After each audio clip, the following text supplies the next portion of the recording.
जय गुरु जी, शुक्राना गुरु जी। गुरु जी की प्यारी-प्यारी संगत को जय गुरु जी।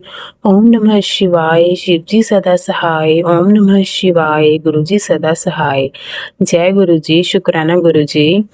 संगत जी, गुरु जी का आज का शुक्राना सत्संग शेयर करने जा रही हूँ। सत्संग को पूरा सुनिएगा, बीच में मत छोड़कर जाइएगा, क्योंकि सत्संग को पूरा सुनने से ही आपको गुरु जी की पूरी ब्लेसिंग मिलेगी। जय गुरु जी। और सत्संग को आगे भी ज़रूर शेयर कीजिए संगत जी, ताकि बाकी सभी को भी गुरु जी की ब्लेसिंग मिल सके, क्योंकि गुरु जी कहते हैं सत्संग सुनने वाले का भी भला और सत्संग करने वाले का भी भला। इसलिए सत्संग को पूरा सुनकर आगे ज़रूर शेयर कीजिए। जय गुरु जी। गुरु जी आज्ञा दीजिए, आपकी आज्ञा से सत्संग शुरू कर सकूँ, और अगर कोई गलती हो तो गुरु जी प्लीज़ माफ़ कर दीजिए। जय गुरु जी, शुक्राना गुरु जी। तो संगत जी आज का सत्संग शुरू करते हैं। जय गुरु जी, शुक्राना गुरु जी। संगत जी आज का सत्संग एक आंटी जी का है जो काफी मुश्किल समय से गुजर रहे थे, लेकिन उनको गुरु जी की कृपा पे पूरा भरोसा था, क्योंकि पता नहीं गुरु जी किस रूप में किसके द्वारा हमारे मदद कर सके और हमें सही रास्ता दिखा सके। जबकि मनुष्य सच्चे भाव से अपने गुरु जी को बुलाते हैं तो गुरु जी अपने भक्त की पुकार जरूर सुनते हैं। संगत जी यही इस सत्संग में आंटी जी बता रहे हैं। कुछ समय पहले की बात है कि गुरु जी की एक संगत आंटी अपने परिवार के साथ नॉर्मल जीवन व्यतीत कर रही थी। वह बहुत ज्यादा धार्मिक नहीं थी, परंतु गुरु जी के प्रति उनकी श्रद्धा बहुत गहरी थी। वह अपने रोज के काम करते हुए निरंतर गुरु जी का मंत्र जाप करते थे, और मन ही मन में वे कहते थे, गुरु जी मेरे पास आपका कोई भी स्वरूप नहीं है और आपको अर्पित करने के लिए मेरे पास कुछ भी नहीं है, केवल मेरा मन और मेरी श्रद्धा है। कृपा करके इसे स्वीकार कर लेना। आंटी जी को गुरु जी पर पूर्ण विश्वास था, परंतु एक दिन अचानक उनकी तबीयत बिगड़ने लगी। शुरू में उन्हें लगातार कमजोरी महसूस हो रही थी, फिर सांस लेने में कठिनाई होने लगी और शरीर में दर्द रहने लगा। दर्द भी बहुत ज़्यादा कि उनसे बर्दाश्त ही नहीं हो रहा था। परिवार में ऐसे मौसम या थकान का प्रभाव समझा, किंतु कुछ ही दिनों में स्थिति और गंभीर से गंभीर होती गई, तो आंटी को डॉक्टर के पास ले जाया गया। डॉक्टरों ने कुछ टेस्ट वगैरह करवाने की सलाह दी।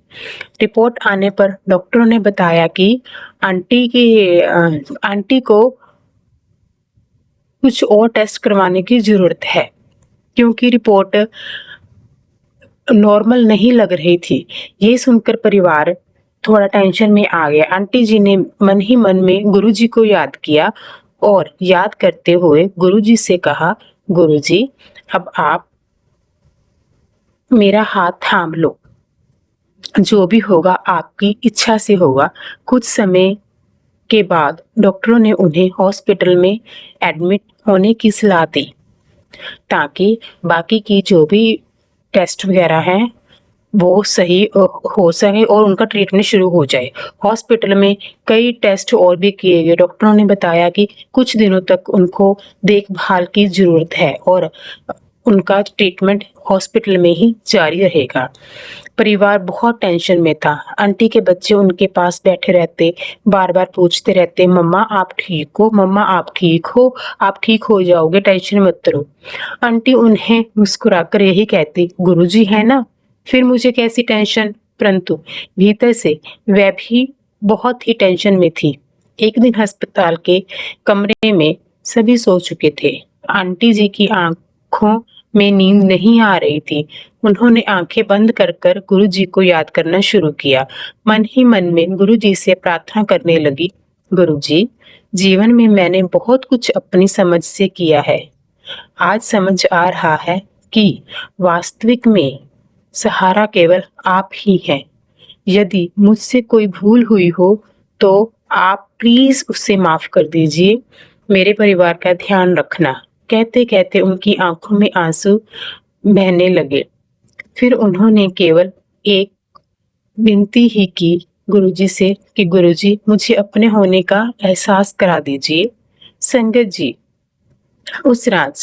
उस रात को आंटी जी को ऐसा महसूस हुआ जैसे कमरे का जो वातावरण है वो बहुत शांत और दिव्य हो गया हो।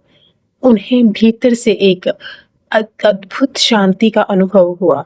वह गुरुजी का नाम जपते-जपते सो गई।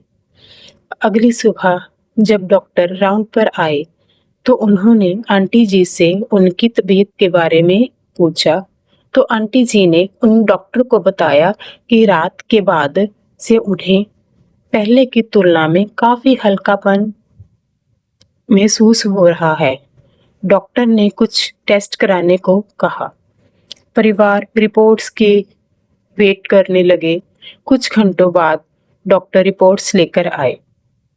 लेकिन डॉक्टर ने बताया कि इनकी कंडीशन पहले जितनी क्रिटिकल नहीं है। जय गुरु जी, उन्हें अभी कुछ समय और हॉस्पिटल में रखा जाएगा। आंटी जी ने गुरुजी को याद करते हुए मन ही मन में कहा, शुक्राना मेरे मालिका, शुक्राना। लेकिन ये यही यहीं पर समाप्त नहीं हुआ काम। कुछ दिनों बाद आंटी की फिर तबीयत खराब हो गई। परिवार फिर टेंशन में आ गया। एक बार आंटी जी ने किसी से शिकायत नहीं की। उन्होंने केवल गुरुजी की तस्वीर अपने सामने रखकर कहा, गुरुजी, अब मैं आपसे कुछ नहीं मांगती। मैं आपकी रज़ा में राज़ी हूँ। परंतु यदि आप उचित समझें तो मेरी ये पीड़ा अपने हाथ में ले लो। जय गुरुजी। उस दिन उन्होंने लंबे समय तक गुरुजी का सिमरन किया। शाम को वह गुरुजी के दर्शन हेतु गई। वहां बैठकर उन्होंने कुछ नहीं कहा, केवल गुरुजी की ओर देखती रही, गुरुजी के स्वरूप को निहारती रही। कुछ समय बाद गुरुजी ने उनकी ओर देखकर मुस्कुराते हुए कहा, तुम ठीक हो, चिंता मत करो। संगत जी, ये सुनते ही आंटी जी की आंखों में आंसू बहने लगे। उन्हें ऐसा लगा कि जैसे उनके मन का सारा डर उसी क्षण, उसी पल में समाप्त हो गया हो। उन्होंने मन ही मन कहा, गुरुजी, यदि आपने ये कह दिया कि मैं ठीक हूँ, तो अब मुझे किसी बात का भी डर नहीं है। इसके पश्चात धीरे धीरे उनकी कंडीशन में सुधार होने लगा। कुछ समय बाद जब वह फिर टेस्ट कराने के लिए डॉक्टर के पास गई, तो डॉक्टरों ने बताया कि उनकी कंडीशन पहले से बहुत ज़्यादा बेहतर है। जय गुरुजी। और फिलहाल कभी इन्हें कोई भी गंभीर बीमारी नहीं है और इतनी टेंशन की भी जरूरत नहीं है। आंटी जी ने ये बात अपने परिवार को बताई। परिवार की आंखों में आंसू आ गए। उन्होंने पूछा, मम्मी, आपने उस दिन गुरुजी से क्या कहा था? आंटी जी मुस्कुराई और बोली, मैंने कुछ नहीं कहा था बेटा, मैंने तो बस अपना सब कुछ गुरु जी के चरणों में समर्पित कर दिया था। संगत जी, यही सच्चा गुरु जी का विश्वास है। जब तक हम सब कुछ अपने अनुसार चाहते हैं, मन अशांत रहता है।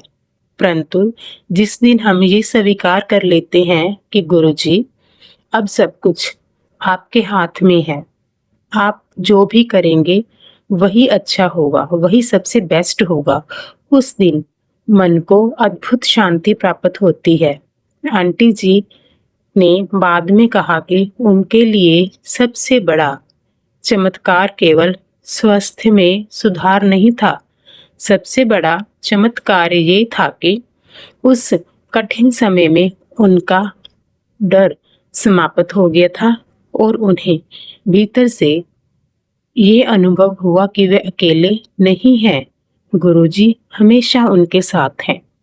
और संगत जी, गुरु कृपा हमेशा एक ही रूप में दिखाई नहीं देती।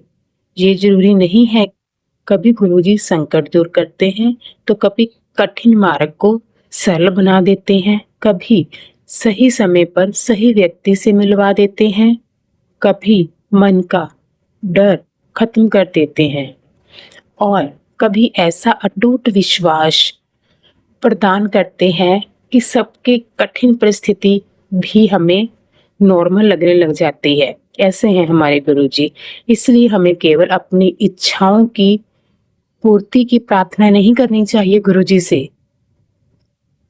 हमें ये भी प्रार्थना करनी चाहिए कि गुरुजी हमें इतनी शक्ति देना कि हम हर कंडीशन में आपका धन्यवाद कर सके, क्योंकि गुरु कृपा केवल तब नहीं होती जब सामान्य समस्या समाप्त हो जाती है। गुरु कृपा तो बस उस समय होती है जब हम समस्या के बीच में गुरु जी के चरणों में अपने आप को समर्पित कर देते हैं।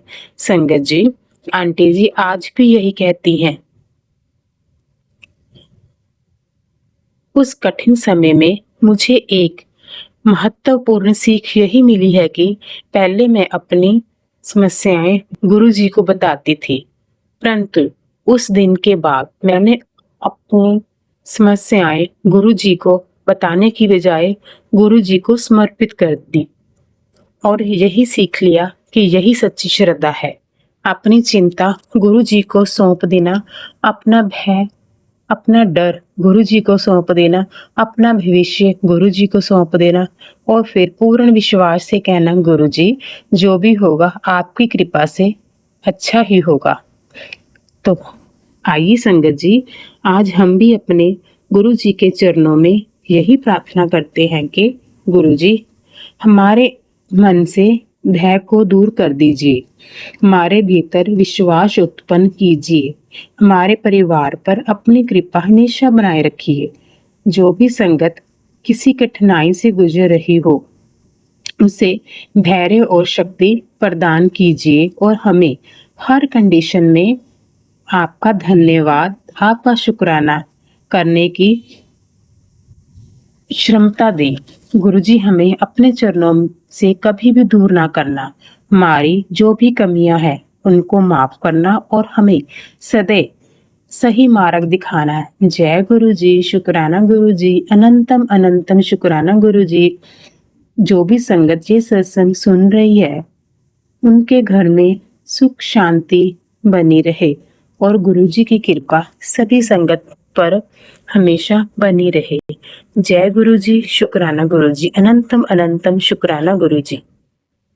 तो संगत जी यहीं पर गुरु जी के सत्संग को विराम देते हैं। नए सत्संग लेकर फिर हम मिलेंगे। गुरु जी की कृपा से अभी अब मंत्र जाप करते हैं। ओम नमः शिवाय, शिव जी सदा सहाय। ओम नमः शिवाय, गुरु जी सदा सहाय। जय गुरु जी संगत जी, जय गुरु जी, जय गुरु जी, शुक्राना गुरु जी।